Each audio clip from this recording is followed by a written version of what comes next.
அத்தியாயம் 2 சூரா அல் பக்ராவில் வசனங்கள் 62 முதல் 88 வரை. இறை நம்பிக்கையாளர்களின் நற்செயல்கள் வீணாவதில்லை என்றும் வரம்பு மீறிய மனிதர்களை சிறுமையடைந்த குரங்குகளாகுங்கள் என்று இறைவனின் சாபம் உண்டானதை பற்றியும், மூசாவின் சமூகத்தில் ஒரு கொலை குற்றவாளியை பசுமாட்டை அறுப்பதன் மூலம் இறைவன் வெளிப்படுத்துவதையும், யூதர்கள் வேத வசனங்களை மாற்றி அமைத்தது பற்றியும், உங்கள் இரத்த சகோதரர்களை வீட்டை விட்டு வெளியேற்றாதீர்கள் என்றும் இவ்வசனங்களில் இறைவன் தெளிவாக எடுத்துரைப்பதாக அமைந்துள்ளது. தற்போது வசனங்களை கேளுங்கள், சிந்தனை செய்யுங்கள். நம்பிக்கை கொண்டவர்களாயினும் யூதர்களாயினும் கிறிஸ்தவர்களாயினும் சாபியன்களாயினும் இவர்கள் அல்லாஹ்வையும் இறுதி நாளையும் உண்மையாகவே நம்பிக்கை கொண்டு நற்செயல்களை செய்கிறார்களோ அவர்களுடைய கூலி அவர்களுடைய இறைவனிடத்தில் அவர்களுக்கு நிச்சயமாக உண்டு. மேலும் அவர்களுக்கு எவ்வித பயமும் இல்லை, அவர்கள் துக்கப்படவும் மாட்டார்கள். தூர் என்னும் மலையை நாம் உங்களுக்கு மேல் உயர்த்தி உங்களிடம் வாக்குறுதி வாங்கிய சமயத்தில் நாம் உங்களுக்கு கொடுத்த தௌராத் என்னும் வேதத்தை உறுதியாக கடைபிடியுங்கள், அதில் உள்ளதை எப்பொழுதும் சிந்தனையில் வையுங்கள், அதனால் நீங்கள் இறையச்சம் உடையவர்களாக ஆவீர்கள் என்று கூறினோம். இதற்கு பின்னும் நீங்கள் வாக்கு மாறிவிட்டீர்கள். ஆனால் உங்கள் மீது அல்லாஹ்வின் அருளும் அவனது அன்பும் இல்லாதிருந்தால் நீங்கள் முற்றிலும் நஷ்டமடைந்தவர்களில் ஆகியிருப்பீர்கள். மேலும் சனிக்கிழமையில் மீன் பிடிக்காதீர்கள் என்ற தடையை உங்களில் எவர்கள் மீறிவிட்டார்கள் என்பதையும், அதற்காக நாம் அவர்களை நோக்கி நீங்கள் சிறுமைப்பட்ட குரங்குகளாகி விடுங்கள் என கூறினோம் என்பதையும் நீங்கள் தெளிவாக அறிந்தே இருக்கிறீர்கள். ஆகவே இதை அக்காலத்தில் அவர்களுக்கு எதிரில் இருந்தவர்களுக்கும் அவர்களுக்கு பின் பிற்காலத்தில் வருபவர்களுக்கும் ஓர் எச்சரிக்கை மிகுந்த படிப்பினையாகும், இறையச்சம் உடையவர்களுக்கு ஓர் உபதேசமாகவும் ஆக்கினோம். தவிர ஒரு மாட்டை நீங்கள் அறுக்கும்படி நிச்சயமாக அல்லாஹ் உங்களுக்கு கட்டளையிடுகிறான் என மூசா தன் சமூகத்தார்களுக்கு கூறியதற்கு அவர்கள், மூசாவே, நீர் எங்களை பரிகாசம் செய்கிறீரா என்றார்கள். அதற்கு, நான் பரிகாசம் செய்யும் அறிவியினர்களில் ஆவதை விட்டும் அல்லாஹ்விடத்தில் பாதுகாப்பு தேடுகிறேன் என்றார். அந்த மாட்டின் வயது என்ன என்று எங்களுக்கு அறிவிக்கும்படி உமது இறைவனை கேட்பீராக என்றார்கள். அதற்கு மூசா, நிச்சயமாக அது கிழடும் அல்ல, இளங்கன்றும் அல்ல, மத்திய பருவத்தில் உள்ள ஒரு மாடு என அவன் கூறுகிறான் என கூறி உங்களுக்கு இடப்பட்ட கட்டளையை நீங்கள் நிறைவேற்றுங்கள் என்றார்.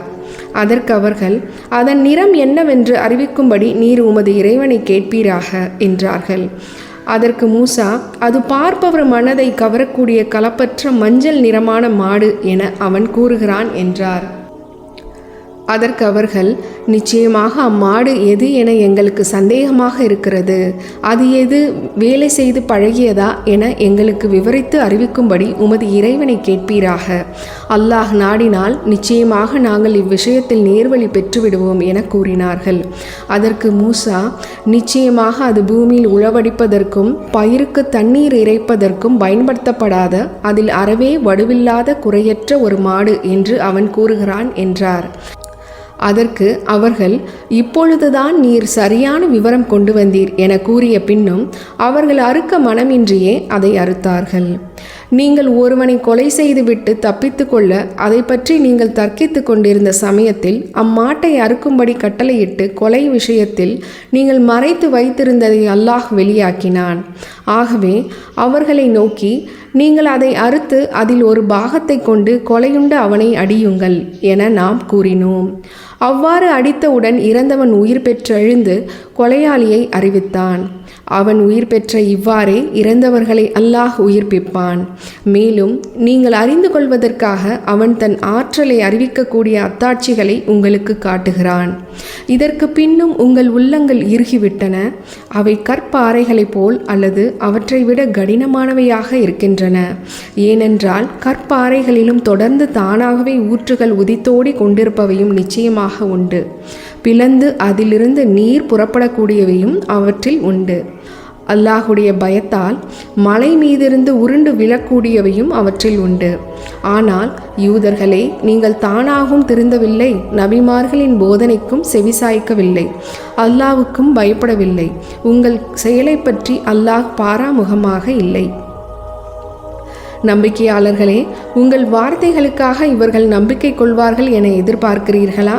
அல்லாஹ்வின் வசனத்தை கேட்டு அதை நன்கு புரிந்த பின்னரும் அதன் சரியான பொருளை அறிந்து கொண்டே அதை மாற்றிவிடும் ஒரு பிரிவினரும் அவர்களில் இருந்தனர்.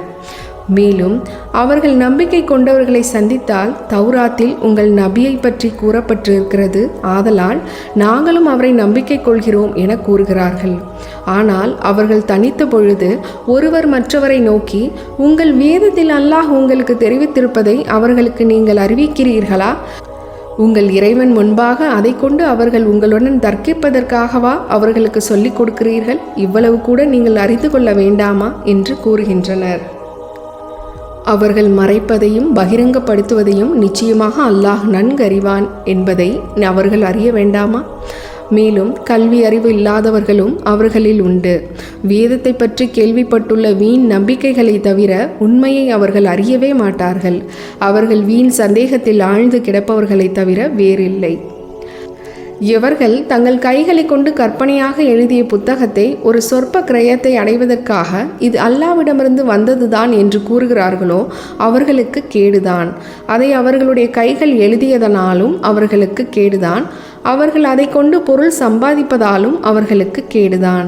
ஒரு சில நாள்களுக்கே தவிர நரக நெருப்பு எங்களை தீண்டவே செய்யாது என அவர்கள் கூறுகிறார்கள். அதற்கு நபியே, அவர்களை கேட்பீராக. அல்லாஹ்விடம் ஏதேனும் அவ்வாறு ஒரு உறுதிமொழியை நீங்கள் பெற்றிருக்கிறீர்களா? அவ்வாறாயின் நிச்சயமாக அல்லாஹ் தன் வாக்கு மாறமாட்டான். அல்லது நீங்கள் அறியாததை அல்லாஹ்வின் மீது பொய் சொல்கிறீர்களா? அவ்வாறென்று எவர்கள் பாவத்தையே சம்பாதித்து கொண்டிருந்து அவர்களுடைய பாவம் அவர்களை சூழ்ந்து கொண்டதோ அவர்கள் யாராக இருப்பினும் நரகவாசிகளே. அதில்தான் அவர்கள் என்றென்றும் தங்கிவிடுவார்கள். ஆனால் எவர்கள் இவ்வேதத்தை உண்மையாகவே நம்பிக்கை கொண்டு நற்காரியங்களை செய்கிறார்களோ அவர்கள் சொர்க்கவாசிகளே. அதில் அவர்கள் என்றென்றும் தங்கிவிடுவார்கள். மேலும் நினைத்து பாருங்கள், இஸ்ராயேல் சந்ததிகளிடம், நீங்கள் அல்லாஹ்வை தவிர வேறொன்றையும் வணங்காதீர்கள். தாய் தந்தைக்கும் உறவினர்களுக்கும் அனாதைகளுக்கும் ஏழைகளுக்கும் நன்மை செய்யுங்கள். அனைத்து மனிதர்களிடமும் அழகாக பேசுங்கள். தொழுகை நிலைநிறுத்துங்கள். ஜக்காத் கொடுத்து வாருங்கள் என்று நாம் வாக்குறுதி வாங்கிய பொழுது உங்களில் சிலரை தவிர மற்ற அனைவரும் புறக்கணித்து மாறிவிட்டீர்கள். எப்பொழுதும் இவ்வாறே நீங்கள் புறக்கணித்தே வந்திருக்கிறீர்கள். மேலும் உங்கள் சகோதரர்களுடைய இரத்தங்களை ஓட்டாதீர்கள் என்றும் உங்கள் இல்லங்களை விட்டு உங்கள் சகோதரர்களை வெளியேற்றாதீர்கள் என்றும் உங்கள் மூதாதைகளிடம் நாம் உறுதிமொழி வாங்கியதை நீங்களும் மனம் விரும்பி சம்மதித்து அதை உறுதிப்படுத்தியிருக்கிறீர்கள் என்பதை நினைத்து பாருங்கள். இவ்வாறு உறுதிப்படுத்திய பின்னரும் நீங்கள் உங்கள் மனிதர்களை கொலை செய்து விடுகிறீர்கள்.